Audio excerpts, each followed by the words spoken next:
Hello friends, welcome to Train Fever. This is our third season and our second episode, so I figured I'd give you a quick tour of what's going on before we proceed and make headway. So our aim in this particular playthrough is to try and build big towns, and in order to do so we're going to want to fuel those towns with as many goods as possible, as quickly as possible, before then driving up demand for passengers and the like, in order to, make money, make growth, all of that good stuff. So in the first episode we built basically a lumber line. We made that pretty profitable straight away, so we're delivering a heck of a lot of kind of raw lumber into the lumber mill, which is then turning it into goods, which we're spreading out to 4 different towns. Now, this won't be the only goods they receive. They will be picking up more along the way, and I should show you the business end of proceedings here. So here's our lumber mill and the goods yard associated with it, and as you can see, there's plenty of stuff waiting in here, and it's coming out pretty strong on a regular basis. If we look at the sawmill itself, upgrade is scheduled. That's what we like to see, because the relationship between that sawmill and the lumber yard where the wood it gets comes from is very much linked. So when the sawmill, let's call it a sawmill, I'm fed up of saying lumber, when the sawmill says, right, we need more wood, then the lumber yard, there's no other way to say it, the lumber yard associated with it goes, well, I am happy to providing we can keep shuttling stuff back and forth. That's not going to be a problem. So as you can see, income's going pretty nicely. We've got, it's still growing. I've added more carts, more wagons to the existing lines in order to keep things moving along. So if we then go and look at the lumber end, here we go. As you can see, plenty in stock, but plenty of carts coming and going, so that's going to work nicely. And again, this is scheduled for upgrade, so that's going to keep growing, which is excellent. The one thing I do need to keep an eye on as we progress is that I'm not. What do I need to keep an eye on? Is that when we start upgrading trucks to things with larger capacity, we reduce the number at the same time. Otherwise, running costs start to get prohibitive, to say the least. The other thing I set up is lines for passengers in between towns by cart. And look at this. Look at that for some demand. I've got 3 running on each of those. I'm pretty sure I've got 3 running on each of those. I have got 3 running on each of those, and the demand is terrific. So already we've built up a pretty respectable business, and now it's just a case of reinforcing that and actually turning it into something greater. Now my plan is, let's set up a second. So if we just zoom out a little, I'll show you the whole thing. So here we go. So everything's based around Dukinfield at the moment. There's the lumber yard up there. There's the sawmill. There's the sawmill. There's the lumber yard. So things are faring in between there. And then the finished goods are being carried out to Great Yarmouth, to Newton, to Dukinfield, obviously, Earthlingborough, and to Banbury. So this won't be the only goods these guys receive. There will be more. So, I mean, low-hanging fruit on the potential goods side of things. We've got oil here, that could be made to work. Or this incredibly close together, which I should have noticed earlier on, second lumberyard system, which I might have a crack at in this episode. Yeah, the idea is that once I've got a second kind of profit centre set up, that should be making enough money for me to move into rail immediately. And rail in 2 different ways. So firstly, I'll replace these point-to-point passenger services with rail point-to-point. That's the first one. The second is that I'll probably look to replace the hauling of lumber with a train rather than with carts. Partly because it's a little bit faster, but mostly because it scales. So adding another wagon to your train, pretty straightforward. Adding another truck to your route, also pretty straightforward, but you do still have that travel time to take into consideration. I don't know. I'm going to mull it over. Anyway, let's get to work. I'm going to continue developing this as I think of it currently, bottom edge, in order to get things moving. Steel is the big prize, and we've got a couple of steel mills to choose from. There's the iron. The question is one of coal, and there's coal out here near Keighley, probably. Well, we've got coal over here as well. Don't know. I shall ponder that, and we'll get back to it. Right, enough chat. Get to work. So let's think where we're going to go here. So here's our lumber. There's the sawmill with the output. So we're going to go to Earthlingborough. Obviously, we'll hit up Bognor because they deserve it. Probably Keighley. Hexham's just a little bit too far, but we'll do Great Yarmouth. We'll do Dukinfield. Now, this is a slightly more experimental approach because I don't know how things are going to respond to this kind of setup. By which I don't know if the demand is going to spill over to having goods coming in from two sources. So we will find out. Right. Okay, that's those two set up, and then we've already got delivery yards at Earthlingborough, Dukinfield. So, what are you playing at?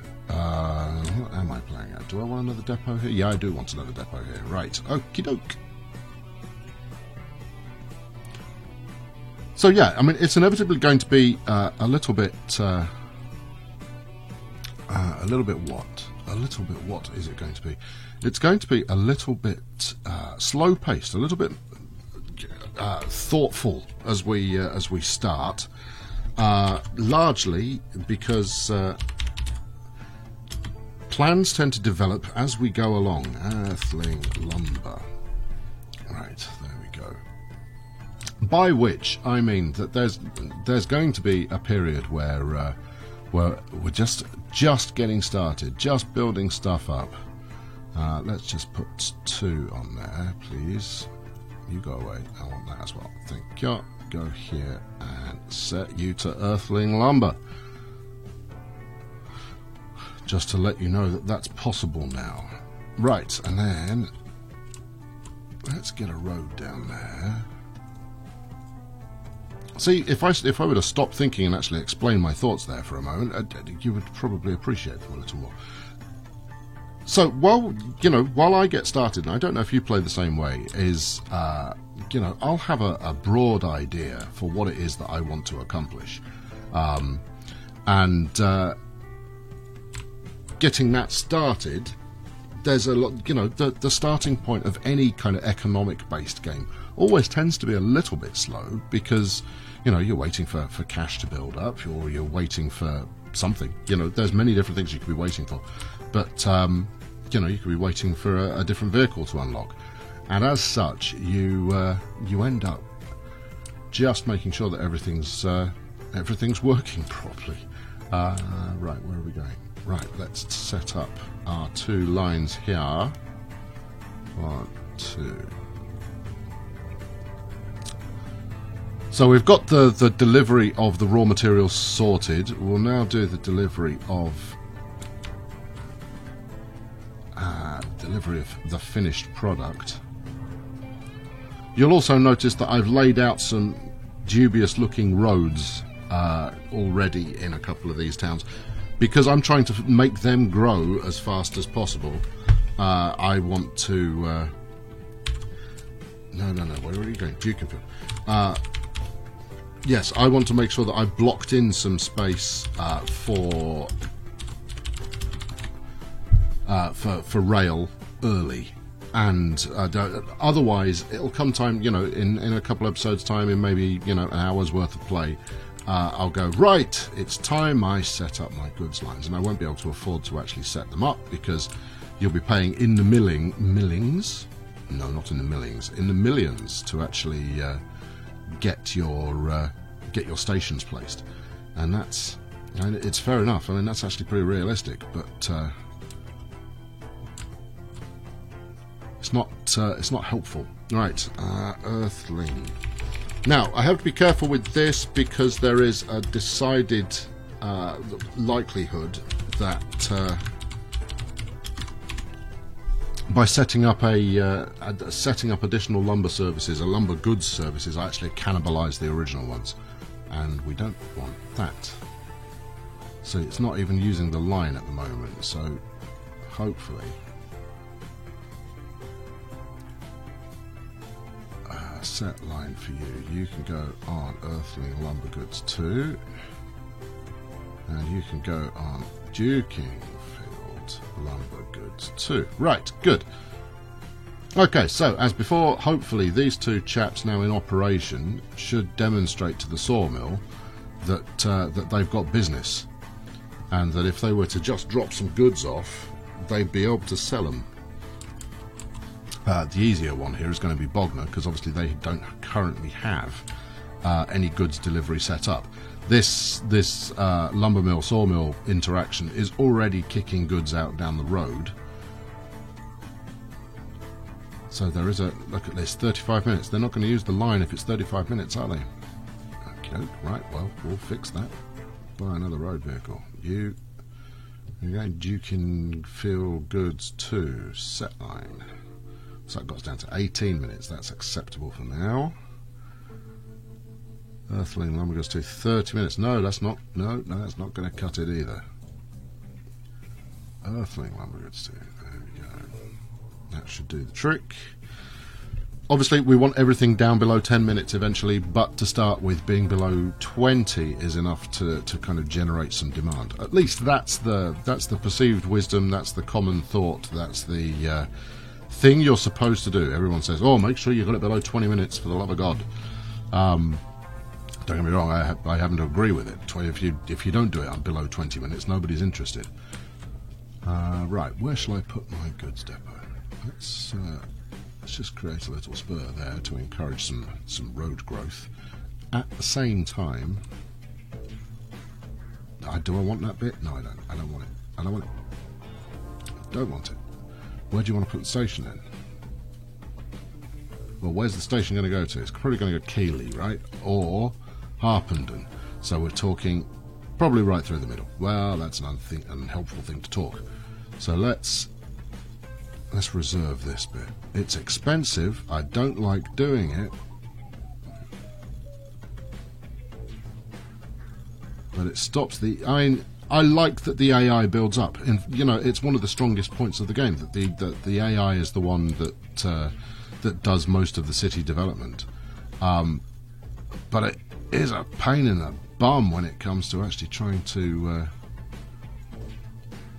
prevent land being built on.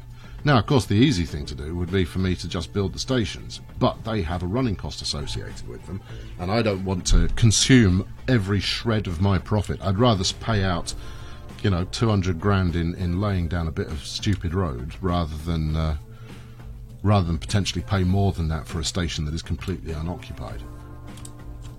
I'm probably wrong, aren't I? I imagine the running costs are going to be less than paying for the road. I don't know, it just feels wrong. So, you know, deal with it. That's what people say. Right, another new line. Where are we going? We're going to Bognor Lumber Goods. Bognor Lumber Goods. Yeah, so what I was saying, in a kind of roundabout way, is this is going to be quite a slow game to start with, but then every game is pretty slow to start with, because you're trying to get a feel for how is this going to develop, where am I best spending my cash, and you know, how can I expand in such a way that we're going to make money like there's no tomorrow.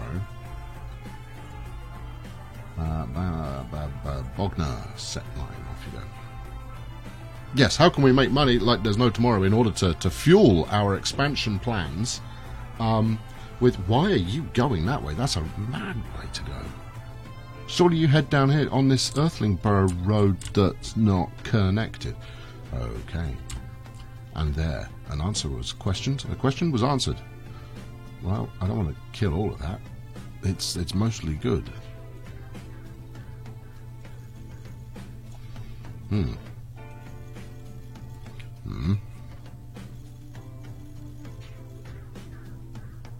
Oh, come on, just comply, will you?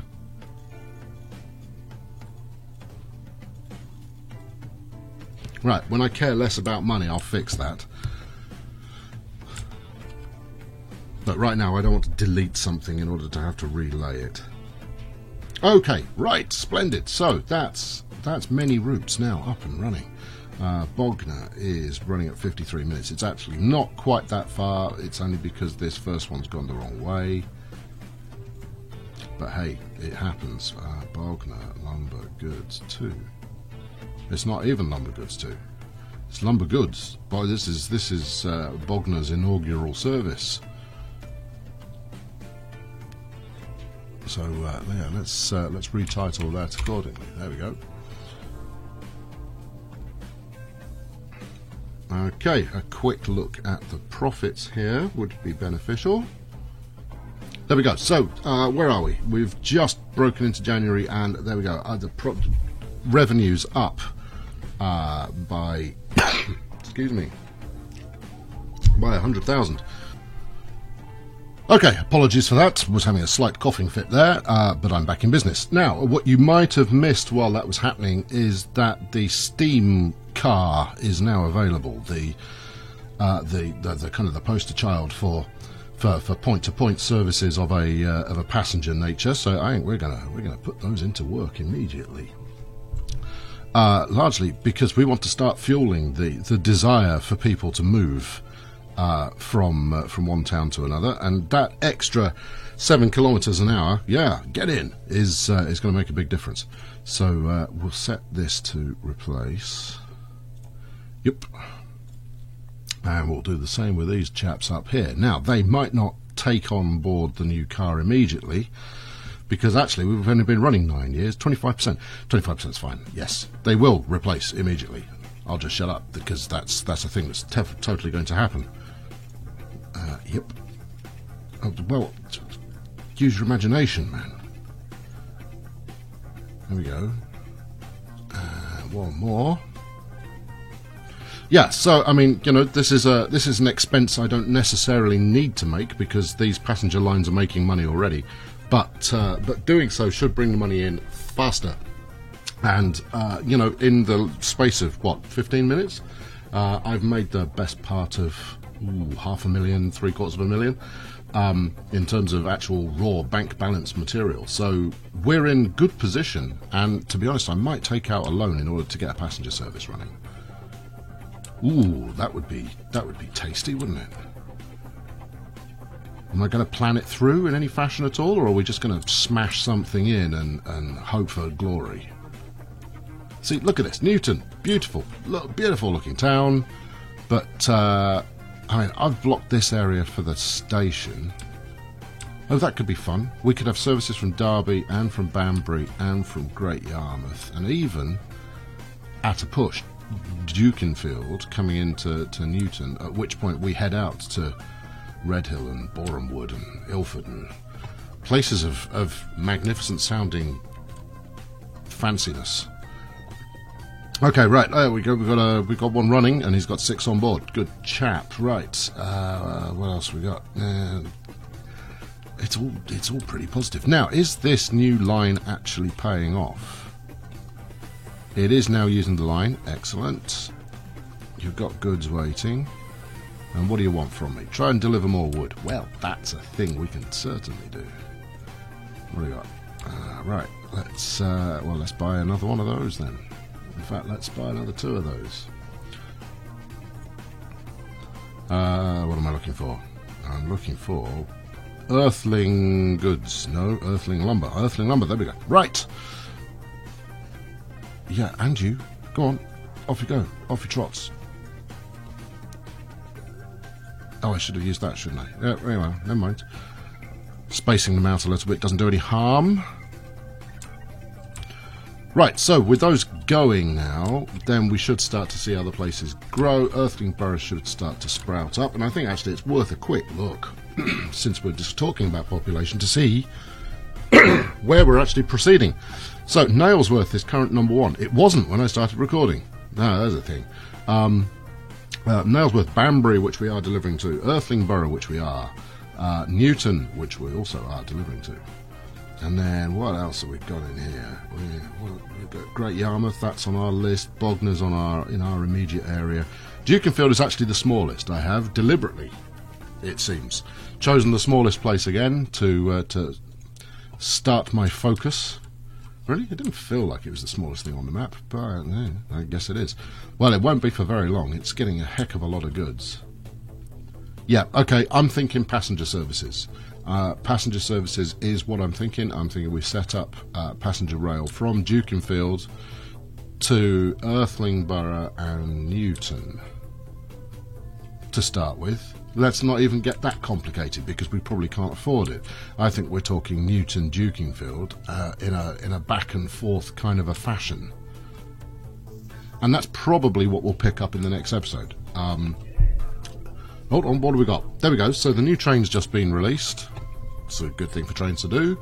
So I think that's what we're going to do. Yes. Alright, let's have a quick look at those new goods lines. Dukinfield Lumber Goods not paying off yet. Banbury Lumber Goods isn't paying off at all. That's a bit of a worry. Could just be that nothing's arrived yet this year, but I'll need to keep an eye on that. Meanwhile, we've got all but there we go. Everything is now replaced with the modern steam car, which is excellent. Okay, good. Right. Sorry, this has been a bit of a patchy episode. You know, as I've alluded to, I'm still trying to lock down exactly what it is that the plan's going to be. I mean, one of the suggestions that was put forward was that it was Jake put forward the suggestion that I actually try and merge two town boundaries together and see if I can get, you know, one super town out of it. I don't know, that's interesting. That's fun. I very much doubt it's going to work, but I'm willing to give it a spin.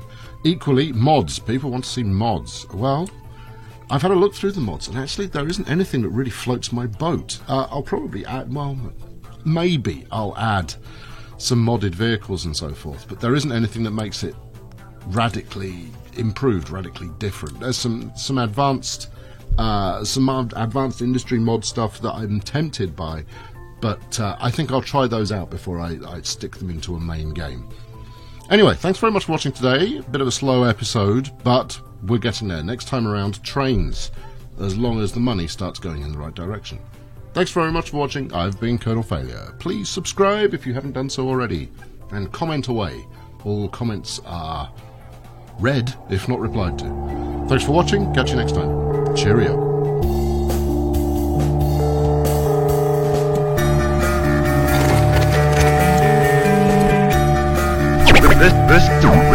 Listen.